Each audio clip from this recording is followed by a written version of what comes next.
So, welcome to the Green Room, where we review the week in cannabis. I'm Martin Lane, the co-founder of Cannabiz, and joining me, as always, is Cannabiz editor-at-large, Rhys Cohen. Hey, Martin. How's it going? Good, thank you. Now, you've moved house this week, so a different background, I see. Yes, and it'll probably be different next week and the week after that as I rearrange the room and the space and figure out where the lights are. You know. Yes, and Bunnings is your friend at the moment. That's kind of where I'm at. Yeah, house moving wise. Okay, all right. Well, welcome to your new home. Let's get into it. So you've been writing about the legalization of recreational cannabis lately. We've featured the second part of your two-part story this last week. I think you've been kind of basically examining the different models around the world for those who haven't seen the article and what they might mean if they were applied in Australia. Now, viewers can check out the article on the homepage as we speak. But I thought I might sort of focus on the comment thread again and get your reaction to some of the comments on there, because you have provoked quite the discussion. That was the intention, so glad it did. So I might just let's just have a look. So this one from Lynette, she's concerned that it would make cannabis readily legal for dispatching in any store. My concern is people using for recreation and drinking alcohol, then jumping into a car and driving. Not a good mix. I believe it should be a PBS script for those suffering with chronic illness, such as pain, cancer, and other diseases. But worried about drug driving, I guess, is Lynette. What do you say to that? It's not going away anytime soon either, the driving issue. I reckon cannabis by itself seems to be less dangerous than alcohol by itself. But cannabis with alcohol is horrific for drug driving and for just, having a good time, let alone being a safe and reasonable human. That we would have to spend a lot of time educating people about, how to use cannabis responsibly, how to use, we could always do with more education on how to use alcohol responsibly. I think, especially in Australia, because we've got such a harmful culture around alcohol consumption. Like, we drink about as much as many other sort of equivalent sort of Western countries do, but we seem to have like more issues, social issues with it or from it, which is unfortunate. But I think anyone who's used alcohol and cannabis in combination would probably only do it once if they didn't do it properly, because it is an incredibly unpleasant experience to go through, and you learn from it, and you learn not to do that again. The drug driving thing is going to be a bit of a spectre. Yeah, and I guess it's worth sort of spending a bit of time on that, because there is a bit of a sort of misunderstanding in terms of what drug driving campaigners are actually saying. Because I think, as I understand it, the issue is, there are already, you're already penalised for, reckless driving and dangerous driving. There are already offences that cover that, and I don't think anyone's saying that you shouldn't have the full force of the law brought down upon you if that's what you do. This is more about people who are consuming medicinal cannabis, which has been prescribed, that they're legally entitled to take, and still falling foul of the current drug driving legislation. So it's not that people who are, nobody's asking for anything other than, kind of fairness and the same treatment as any other kind of offence. Whereas it feels like it's unique to cannabis, this particular issue. Yeah, look, there's two parts to that. So, the first one is people who are prescribed a cannabis medicine, if they are not impaired, should be allowed to drive in the same way that someone prescribed an opiate or a benzodiazepine, so long as they're not impaired, are allowed to drive. And it's still an offence to drive while you're impaired on any substance. It doesn't matter the substance. So that's one very obvious rule that should be amended to give equal rights for medicinal cannabis patients who drive their cars. That's number one. And then I think, long term, talking about non-medical cannabis becoming legal, is that there's this concern, this anxiety that it'll mean everyone's allowed to get behind the wheel of the car stoned, drive reckless, which is obviously not the case. Like, in the same way that, we have legalized alcohol, and you're not allowed to drive while you're drunk, and there are drunk driving laws, and if you're, so but because people don't know much about cannabis, or because it's a less familiar drug for most people, people have these additional concerns or additional fears about cannabis that might be not as reasonable as they think they might be. Because really, cannabis, according to all the available literature, obviously it's not a good idea to drive while you're stoned. But when you drive drunk, you take risks, you overestimate your ability, you're more aggressive, and when you drive while you're impaired on cannabis, you drive at half the speed limit, and you leave a huge gap between you and the car in front. It's still not a safe way to drive, but it's a very different kind of impairment when it comes to driving. Yeah, and interesting. I think, the comment thread sort of, generally there are a couple of comments making the point that you've just made, that, alcohol is kind of, kills an Australian. So this is from Matthew Atkinson. Alcohol kills an Australian every 90 minutes. Frank Johnson, studies have been done, the results are in, and they're consistently clear irrespective of the location, ACT, Canada, USA, etc. Rampant use doesn't exist. Driving offences don't increase significantly, and medical users are actually better catered to due to ease of access and much lower prices. So I think, there's an interesting point that Lynette made, and I think some good responses. This one from Stuart Turk. I like the ACT model. Decriminalise, allow possession, use, cultivation with no legal implications. Government are missing the boat on the tax revenue potentials. You've talked about this before. I think your view is that kind of the tax revenue is not the way to come at this, but the ACT model. What's your kind of thoughts on that? Well, I mean, in response to that person who was commenting, the ACT model doesn't have any government revenue generation in it. No one gets taxed anything. So, you can taxing cannabis requires you to formally legalize it as opposed to decriminalize the possession of it. And if you're going to tax something, then you need to have companies that can be taxed, and then you have companies that are making cannabis or selling, and then you have a very different model to what the ACT looks like at the moment, which is fine. It's just a fundamentally sort of different approach. I mean, I think there are financial benefits, probably quite significant economic benefits from the commercial legalization of recreational cannabis. You just have to look at places like Colorado or California or Canada or wherever. It's a significant industry. It would be like the beer industry or the wine industry again, as in terms of the economic impact on Australian society, which is a lot of money. But I'm of the opinion that when we're at this stage in discussing cannabis law reform, I think that I suspect that people are reluctant to support cannabis law reforms because of their concerns about health and safety and culture fundamentally, as opposed to not being incentivized enough financially to support it. But, that's just my opinion. Other people disagree. It's an interesting point that, though, isn't it? Because, yes, self-evidently it would have huge economic benefits, and the people in the industry obviously would like to see those economic benefits flow through. But I think we always need to remember where, who knows what the majority think, but not everybody is coming at it from the point of view of being a cannabis advocate or a cannabis company with a vested interest.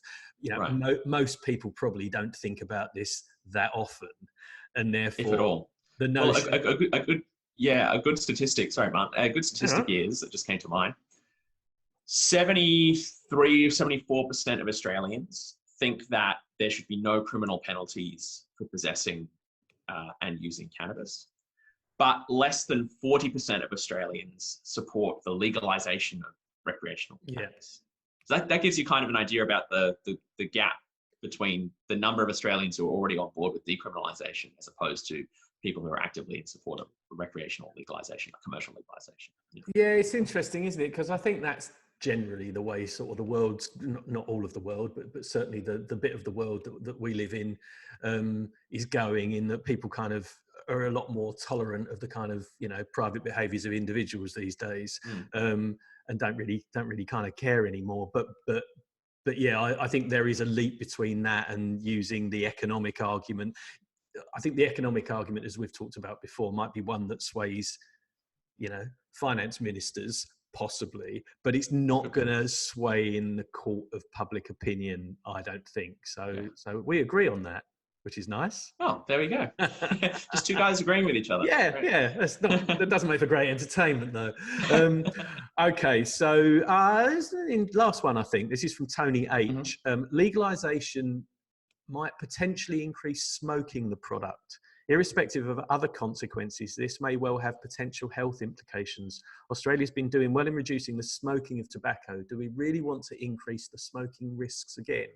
I think that's a very interesting point, because, you know, the assumption is that that's how people are going to consume it, and smoking, generally speaking, isn't considered a particularly healthy thing to do. So, well, yeah, what's your take on that one? Yeah. Now, I should just explain at this point. It's a great jumping off point. Hang on, I'll just hold on a second. I should explain, as we said at the beginning, that Reece has just moved, so he's hotspotting off his mobile today.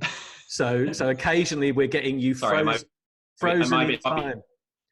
Oh, it's quite enjoyable from my point of view. There's very strange facial expressions that you're just getting, but at the moment you're good. So I'll shut up and let you speak.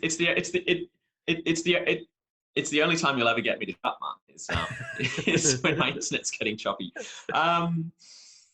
What we talking smoking. So, first of all, I'm not aware. Clearly, you would assume combusting and inhaling the smoke of cannabis would be harmful.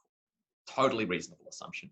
I haven't seen much evidence yet to demonstrate that that is definitely the case, which is surprising to me, and I've got to look for it. Now, if you combine cannabis with anything else like tobacco or whatever, that's very harmful, and that's how a lot of Australians smoke cannabis, is mixed with tobacco, and that's like an awful way to I mean, like, it's as bad, if not worse, than smoking.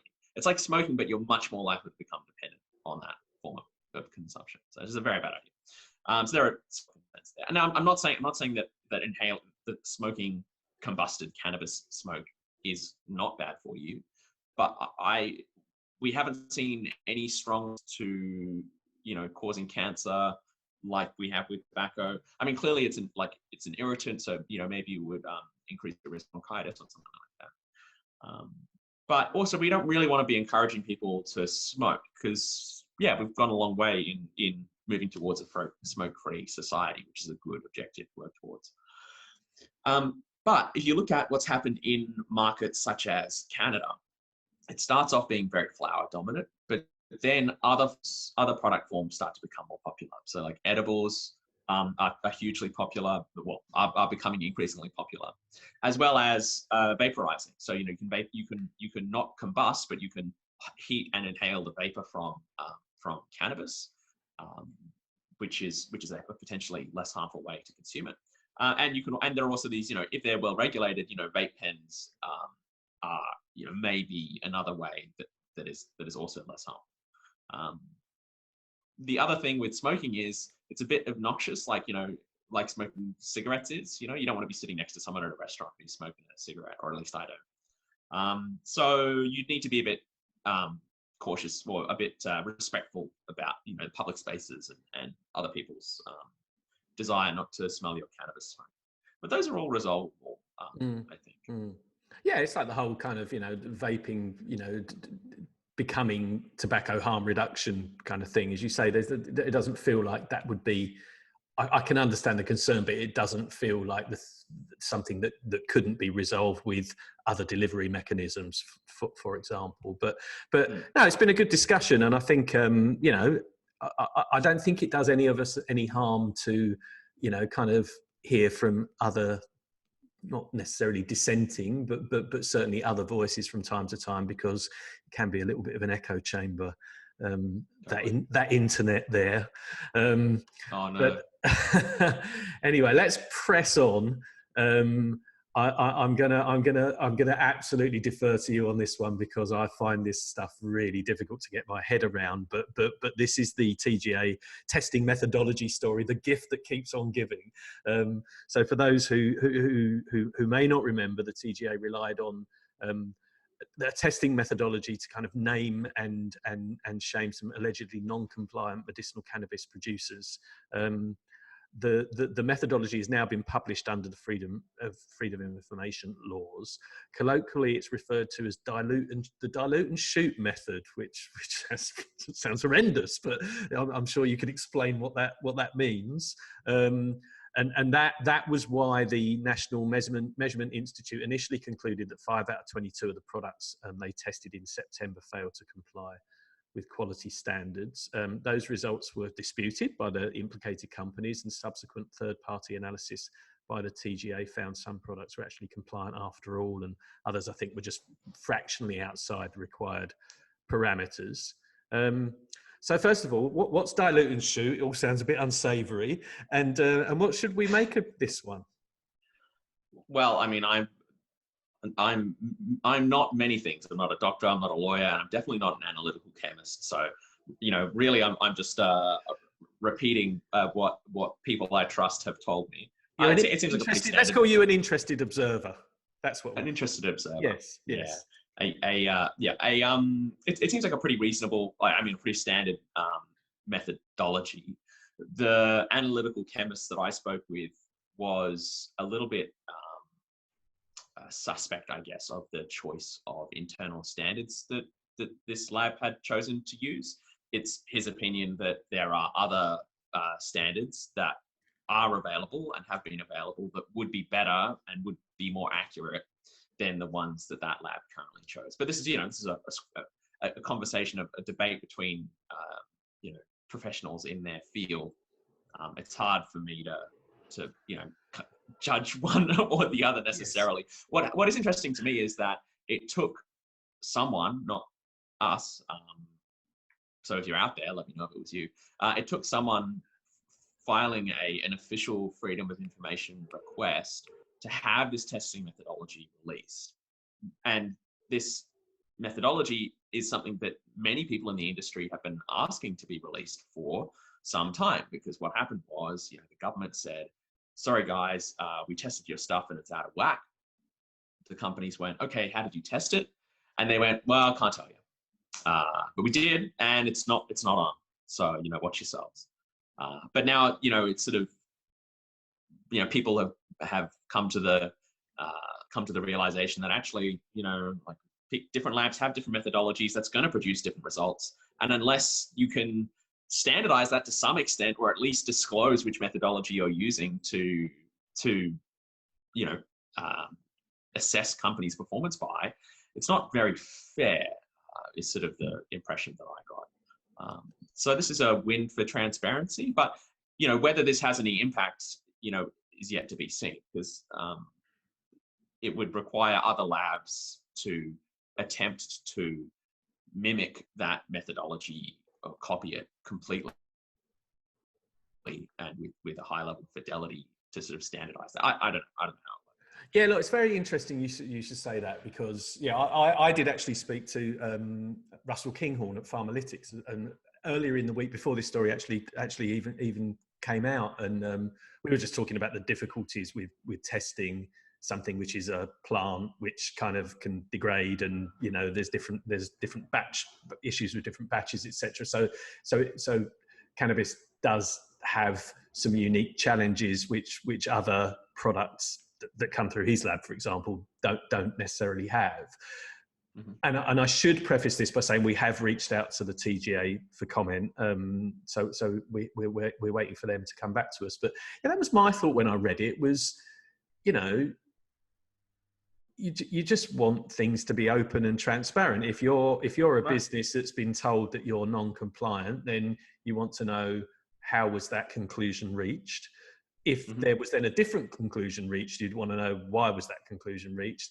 And the obvious question is, what benefit is there in not being completely open about this stuff? All that does is make you suspicious. And I'm not saying there is any reason to be suspicious, but yeah, apart from anything else, it doesn't feel like great kind of PR really, as much as, it's kind of, well, let's just put everything on the table, and then everyone can have a grown-up conversation about how those conclusions were reached.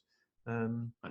So it feels very much like, I don't know if this is a fair characterization, but often government departments will default to sorry, that's confidential. Yes. Because releasing that information would require so much chain of command. You have to get permission from so many people. You'd have to, you need to decide on whether it's appropriate, under what conditions, what kind of a precedent does that set, blah, blah, blah. It's easier to just go, nah, figure it out. Do you know what? I think you're probably spot on there. This is not conspiracy, I don't think. To be fair to the TGA, there is this little thing called a global pandemic that they've been having to deal with for the last 12 months. So I try not to get too snotty when they don't immediately reply to my requests for comment on stories, because they have got other fish to fry. But yeah, I think the general point is still valid, isn't it?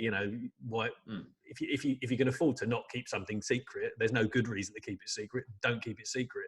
But yeah, it's probably just, as you say, going up the chain of command and things just getting stuck at a point. But yeah, be interesting to see the reaction when we publish that story in the next day or so. Okay. So moving on, it's time for the blatant plug. So Cannabis is hosting a free webinar to help cannabis firms understand the implications of the Narcotic Drugs Amendment Bill, which was introduced to Parliament February the 3rd, I think it was. Reece, you're going to be in conversation with Australian Medicinal Cannabis Association Secretary and lawyer Teresa Nicoletti and Head of Legal and Regulatory Affairs at CAN Group, Stephen Nataro. What can we expect to hear? Well, you can expect to hear. Well, what I'm hoping is, because I took a look at that bill and sort of read it to the best of my knowledge or ability, and sort of described it as best I could. But the devil's in the detail with this kind of stuff. So Teresa and Steve, these are two people who are immersed in these sorts of questions about legislation and commercial regulation and how that affects the performance of cannabis companies. So what I'm hoping is that conversation about what they think is coming next in terms of the regulations to come out of this document, and what this bill might tell us about what the government is thinking when it comes to how they feel about regulating the cannabis industry at the moment. So yeah, it'll be interesting. I think I might have asked you this before, but fairly uncontentious. No reason to think it won't go through.